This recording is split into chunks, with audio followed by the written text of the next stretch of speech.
বাংলাদেশের ছাত্র জনতার গণ অভ্যুত্থানের প্রভাব যেন ছড়িয়ে পড়েছে দক্ষিণ এশিয়ার বিভিন্ন অঞ্চলে। একের পর এক এলাকায় শাসক গোষ্ঠীর বিরুদ্ধে জমা ক্ষোভের বিস্ফোরণ ঘটাচ্ছে জনতা। পাকিস্তানেও এরই মধ্যে সরকারের বিরুদ্ধে শুরু হয়ে গেছে তুমুল আন্দোলন। কারাবন্দী সাবেক প্রধানমন্ত্রী ইমরান খানকে মুক্ত করতে জান প্রাণ দিয়ে লড়তে প্রস্তুত তার সমর্থকরা। প্রয়োজনে জেলের তালা ভেঙে ইমরান খানকে মুক্ত করার কথা বলছেন তারা। আন্দোলনে ভীত হয়ে এরই মধ্যে পাকিস্তানের শাসক গোষ্ঠী ইন্টারনেট সেবা সীমিত করেছে। এই নিয়ে কোনো ব্যাখ্যাও দেয়নি সে দেশের সরকার। সব মিলিয়ে তীব্র গণ আন্দোলনের ঢেউ যে কোনো মুহূর্তে আছড়ে পড়তে পারে পাকিস্তানের রাজনীতিতে।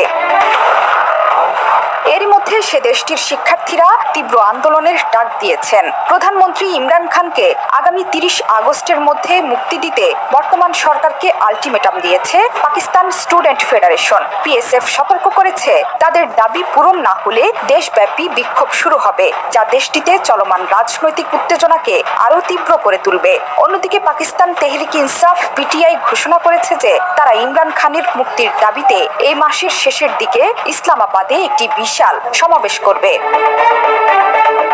পিটিআই নেতারা বলছেন, ক্রিকেটার থেকে রাজনীতিবিদ হয়ে ওঠা দেশের বৃহত্তম দলের নেতাকে আর কারাবন্দী করে রাখা যাবে না। ইসলামাবাদের ডি চকে একটি বড় সমাবেশের পরিকল্পনা করছেন বলেও তিনি জানান। গত বছরের 5 আগস্ট গ্রেফতার হওয়া ইমরান খানকে রাওয়ালপিন্ডির আদিয়ালা কারাগারে স্থানান্তর করার আগে প্রাথমিকভাবে বন্দী করে রাখা হয়েছিল। তিনি 200টিরও বেশি মামলার মুখোমুখি হয়েছেন এবং কয়েকটিতে দোষী সাব্যস্ত হয়েছেন।